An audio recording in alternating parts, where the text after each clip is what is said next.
Welcome back, Hobby Maniacs. This is part 2 of the new Cult Mechanicus Tactics and Review. I'm Rob Bear, and I got a lot to say about this. Another long video. I apologize for that, but I have so much stuff to say. If you watched the first one, then you know, like, I really got into it. You know, there's a lot just in the war gear itself. It's crazy how much stuff is in there. And let me tell you what, once I started getting into the actual units and the formations, well, let's just say there's a lot to be said on these guys. They're really exciting. This is the first, like, you know, a new army from the ground up for Warhammer in a number of years, and it's just a very exciting thing. And you know, at first look, a lot of people are underestimating these guys, and let me tell you what, do not sleep on the Cult Mechanicus. They can definitely rise up and ruin your day. So what's cool about this video is that we actually have the White Dwarf formation. I kind of talk about that a little bit more in this video and kind of go over some of the tips and tricks you can do with that, because it's bananas in my opinion. That thing can seriously give you room in an 1850 to 2K list to do a whole lot more work. So without further ado, let's jump right into it, both feet first.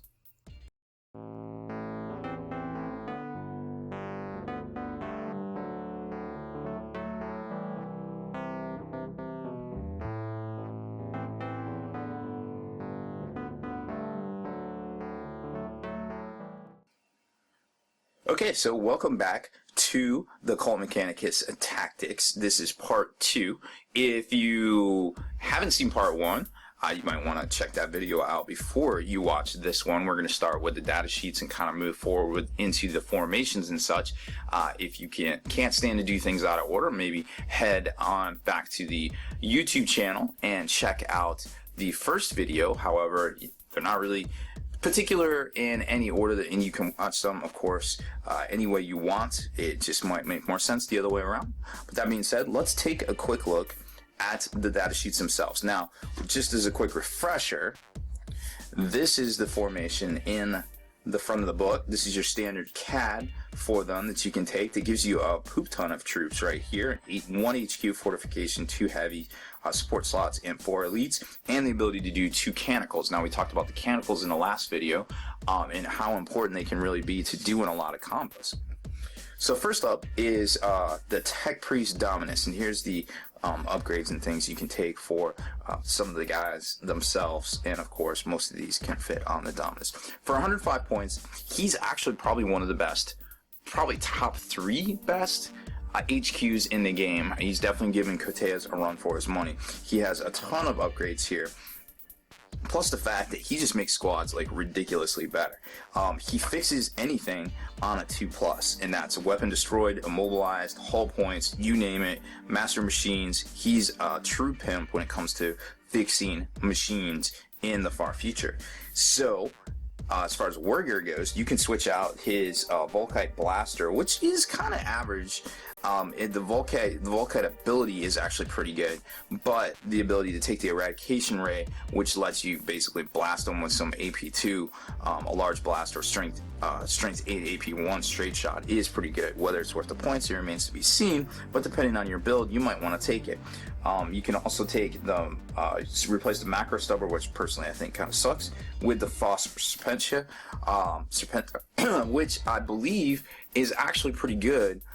You know, he's got the higher, well, I guess the normal ballistic skill for kind of an HQ, but the ability to, you know, get that phosphor round off, or Lumigen, and then negate the cover saves of the enemy is actually pretty good when you're going to blast him with some other stuff, you know, right after that. Of course, he's got the Canicles on the side special with Feel No Pain, which will convert to squad. So if you put him into a squad of Kataphrons, awesome. Scribe Skull kind of helps out with a few things. Refractor Field gets you an invulnerable save. The Harness actually lets you shoot the 2 weapons, which is pretty pimp. Then he's got a Power Axe, awesome.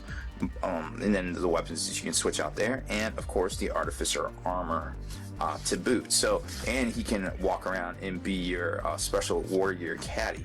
These are the Breachers, and these are the Destroyers. Awesome that they're troops. I think the Destroyers might be some of the best troops out there in the game now, way eclipsing Eldar jet bikes. Not necessarily in mobility, but in the fact that just for their basic stat line, and the fact that they can have heavy grav cannons, it seems pretty good. The Breachers are interesting because they can have the heavy arc rifle, which gives you all of those haywire shots, and of course all of these you can upgrade to 9 additional. It gets you a total of 12 in any single squad, and that combos well with some of the formations and things. And obviously having feel no pain, there's a way to get it will not die. There's now you start comboing these things off and it starts to get a little silly. So what else do we got on these guys? Oh, so we got the heavy arc rifle, the arc claw. Basic combat, you can upgrade it to hydraulic claw, which will give you that ability to smash attack, which is kind of neat. Now these guys also can get the torsion cannon, which is strength 8 AP1, and anytime it punches through the armor, it does D3 extra hull points, which is really interesting because it's already AP1. So if it's punching the armor, it's going to do its result, which is really good because it's going to be +2 to the chart because it's it's AP1, of course, right? So that seems really good. Now getting these guys the ability to ignore cover is kind of where it's at, and you can do that by reducing it using the Lumigen, which you can use from the robots in the background there, also from the Magos, and you'll see some other tricks in the formation here too. Kataphron destroyers, awesome sauce. They come stock with the Plasma Culverin, obviously, and the Phosphor Blaster. Now the Phosphor Blaster is also a thing that has the Lumigen, but if you want to be a true pimp and upgrade your Plasma Culverin with the heavy grav cannon, you actually still get the Phosphor Blaster. Okay, so you can switch it out for the Cognis Flamer, which would give you those 3 guaranteed hits in Overwatch if you don't want to use the grav cannons in Overwatch, which, I mean, it's kind of 6 a dozen to another, kind of depending on what you want to do there. If you want to get the volume of shots, you're going to want to use the Cygnus Flamers and upgrade for 5 points. If you don't, then you want to use the grav cannons. Or you can't use both, because remember, they don't have the gunslinger rule and they don't have multi-track or anything like that. So they have to pick and choose. Maybe having the extra 5 points, and I'll show you a way to get those extra 5 points perhaps, and give you those abilities, is really clutch when it comes to actually the enemy assaulting you. Because the enemy, you always say you're not going to get assaulted because you're going to shoot people off the table, but people have a sneaky way of using cover to their advantage and actually being able to assault you. These guys have the ability to perform in most of the phases of the game, except for basically the movement phase. So they do well in assault, just because they're in a stat line here, but also because they can do a whole lot of hits in assault before they even swing in assault. It's crazy. And of course, they have the Overwatch, and of course, they have the great shooting. Very cool stuff. We'll talk about that here in a second. The Electro Priest. You got the Fulgurite, and then the Corpse Guard. These guys require a lot of work to make them good, and I think for their 18 points or so, the way they want you to field them, I don't think they're the best to take, but they are an elite choice. They're the only elite choice, and you can take 4 of these in the battle formation if you want. It is not compulsory. So I'm sure there's great ways, and there's a formation that lets you get extra shots, and there's ways to get them stealth and shrouded and get them across the table.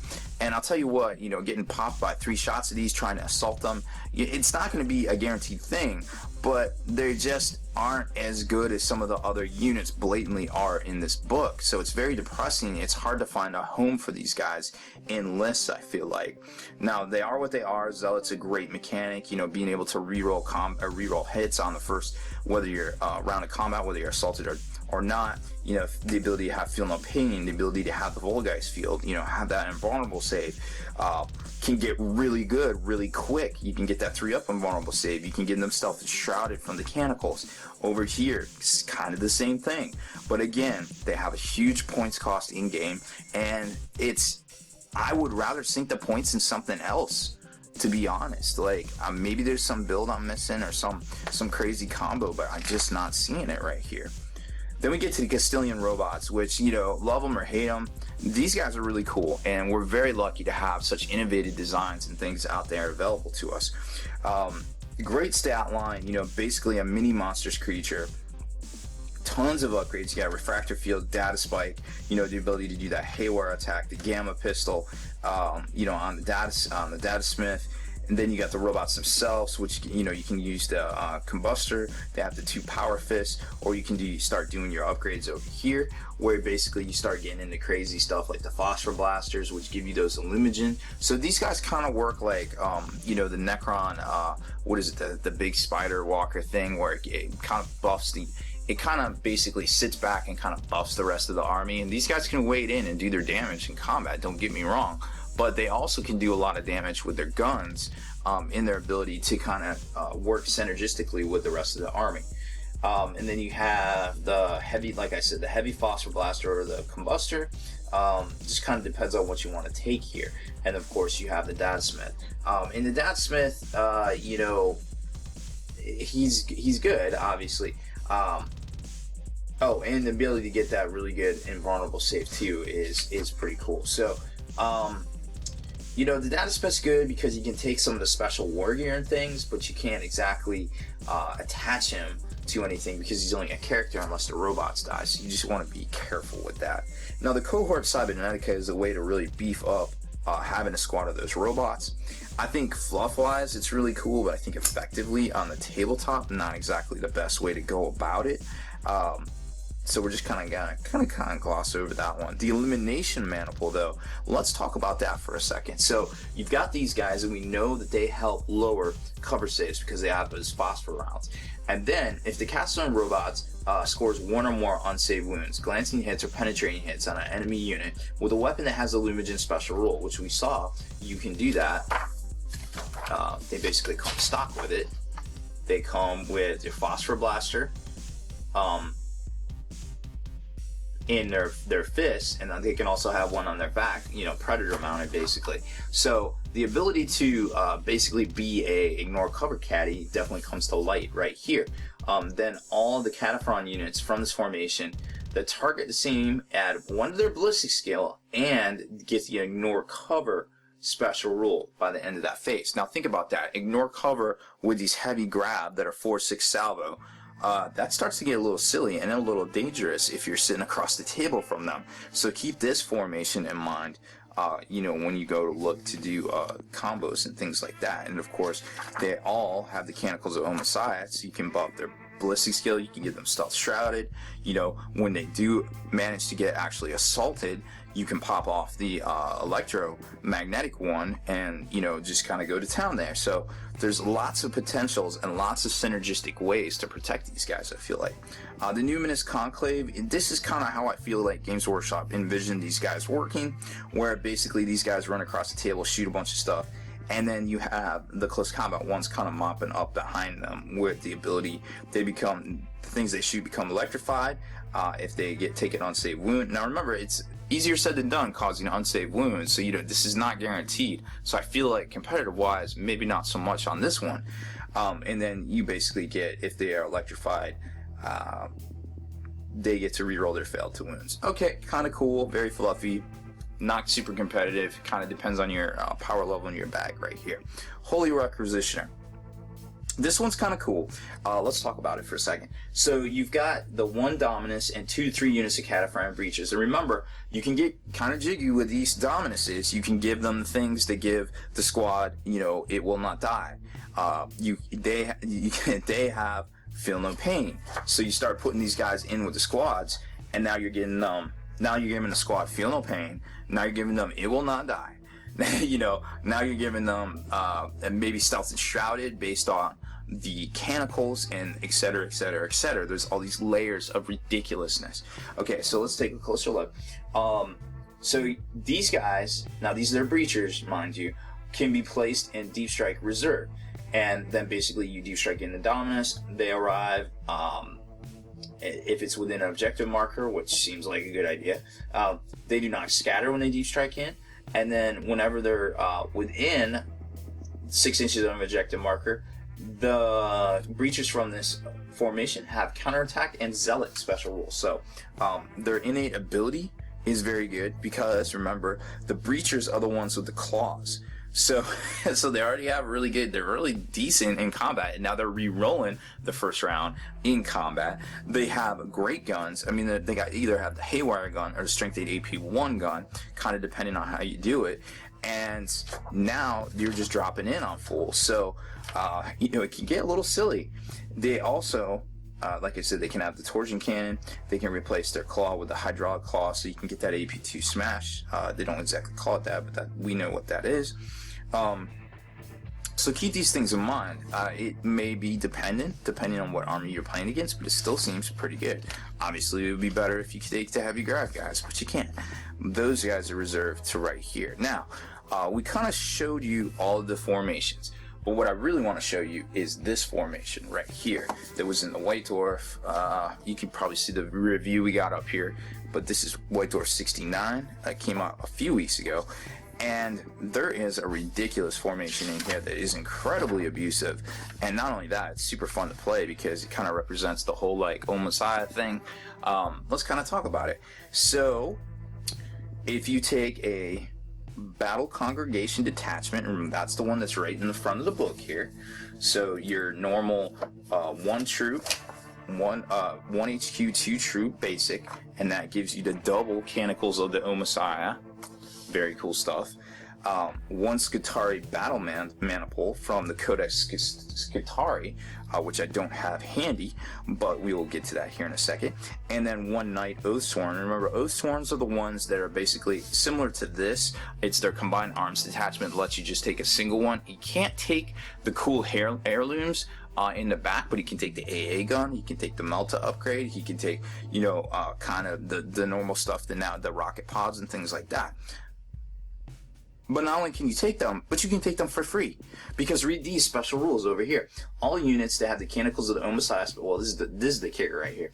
All units in this formation that have the Canticles of the O Messiah special rule, even though they do not have it. So basically, if they're not Cult Mechanicus, Skitarii isn't, Knights aren't, they basically have Canticles of the O Messiah. Now, we talked about how ridiculous these things are. The Stealth and Shrouded, the +3 strength, the reroll shooting, the reroll combat, the ridiculous 3 hits at strength 4 once you're assaulted, not even counting what happens if you have Overwatch guns and things like that. What is going on here? So these knights, so you're telling me these knights can reroll their shooting?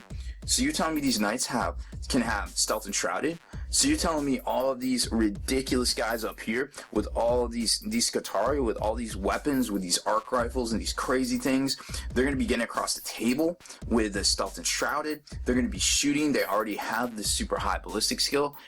Well, they can have the super high ballistic skill, but not only do they have a super high ballistic skill, depending on if you use some of their special abilities, but now you're also going to be able to reroll those. What is going on? Okay, so really good. Check. If this formation's Tech Priest Dominus is your Warlord, you can reroll the result when rolling on a Warlord's trait. Very cool stuff. There's good things in here. We showed it last video. Might of the Dominus Mechanicus. All weapons and war gear options taken by units in this formation, including any relics of Mars or Arcane Mechanicum, are free. Think about that for a second. Furthermore, any weapons with the Gets Hot special rule carried by a model in this formation no longer have the Gets Hot special rule. Now think about that for a minute. So, what this means is that all these upgrades on this knight are free. All these upgrades on this Dominus are free.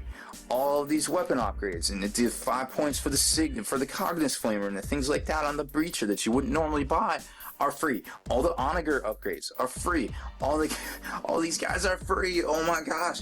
If you point this out, basically just by the minimums to take it, it comes out to about 1,500 points. And that's basically with just paying for the stock stuff and not taking any additional weapon options. You're just buying the stock stuff. You're getting everything for free. That is a ridiculous value, and it's super fluffy. It's really cool. It's the epitome of bringing hobby back, but it's also super strong on the tabletop. You cannot go wrong with this formation. Not only that, but wait, there's more. Because, remember, you can take a fortification right here. Not only can you take a fortification, but let's think about some fortifications here that are pretty bananas. You've got the, the Aegis, the big Aegis gun with the super macro cannon. That thing can get crazy. The ability to confer some of their special rules to that thing would get kind of crazy. Because now remember, you can use the Canticles on it. So it technically could have Stealth and Shrouded. This huge fortification in the middle of the table could have Stealth and Shrouded. You could have, you can reroll failed to hit. Obviously failed to combat isn't going to apply here, but they can apply to a lot of other things right here that we already talked about. Overwatching on people and then hitting them with that electroshock one. What is going on? The automatic 4 hits, then rerolling in combat. there's a lot of stuff going on here. And let me tell you what, there's some really good close combat troops in here as well. Think about taking that big plasma gun fortification.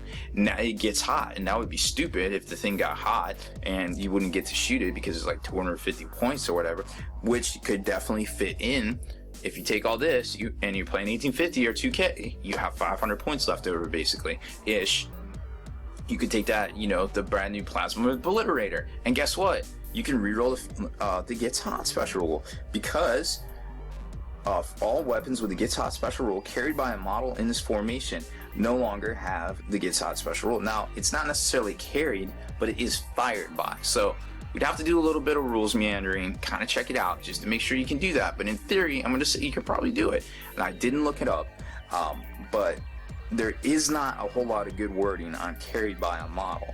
Now, maybe fired by a model would probably be a better classification here, but nonetheless, definitely check with your, you know, tournament organizer, your local, you know, campaign, whoever's running your campaign, and things like that. In theory, it should work.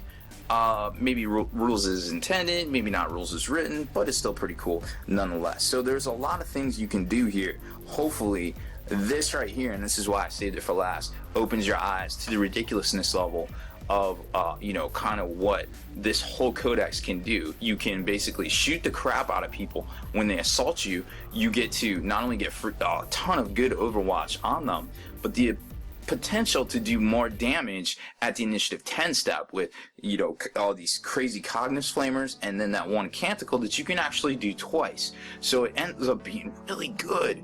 You're going to be able to take down a lot of things that you couldn't normally take down just on volume of fire. And the best part is, it hits invisible units. It doesn't, invisible units cannot get around this thing. It's free attacks against units in close combat. You cannot deflect them with invisibility.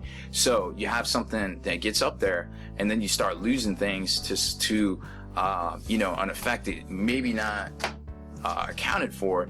Your opponent, you know, might not be able to deal with this little simple kind of synergistic army all working really well together. So that was the conclusion, part 2 of the Cult Mechanicus Tactics review here on Spiky Bits. I hope you enjoyed it. Thank you for watching, and hopefully we will have another one here in a few weeks on the Space Marines. All right, guys. Well, that was it. The last one, part 2, is over of the Cult Mechanicus. Hopefully, you guys really enjoyed it. You know, I had a lot to say, obviously, about it, and a lot of combos and a lot of different things there. Hopefully, we're all very aware of what's going on with these guys. And if you can figure out something, you know, with some of the troops, you know, the Electro Priest, that I couldn't really kind of grasp, like, what the whole thing with them was. Maybe there was something I was missing, or maybe you could definitely lend some insight to that. I would definitely, please leave it in the comments, because I want to make sure that everybody has all the information they need to decide, you know, if they want to play this army, or when they play against this army, or what to do if, you know, all that stuff. So that's what makes this hobby great, and what I might not see, you guys might see, and that's, you know, always been the case in some of these videos. So don't be afraid to chime in and leave those comments here, because we super appreciate it. Not just myself, but, you know, all the viewers out there that are watching these videos. So thanks so much, guys. So like I said, that was it, part 2. Hopefully we will be back next week with the new Space Marines and a new tactics video on that. And if this book took me 2 videos to do, I can only imagine how long it's going to take me to do the new Space Marines, right? So that was it for this one, guys. Make sure you stay in the trenches. Head on over to the blog, spikybitsblog.com. Subscribe to this YouTube channel, and check out the longwar.net for exclusive content and early access videos. Become a veteran of the Long War today. Yo, Hobby Maniacs, thanks for checking out my channel. Don't forget, there's tons of other tutorials, unboxings, and tips and tactics videos on here as well. And make sure you visit my best friend Kenny B's fresh hobby channel over on Next Level Painting.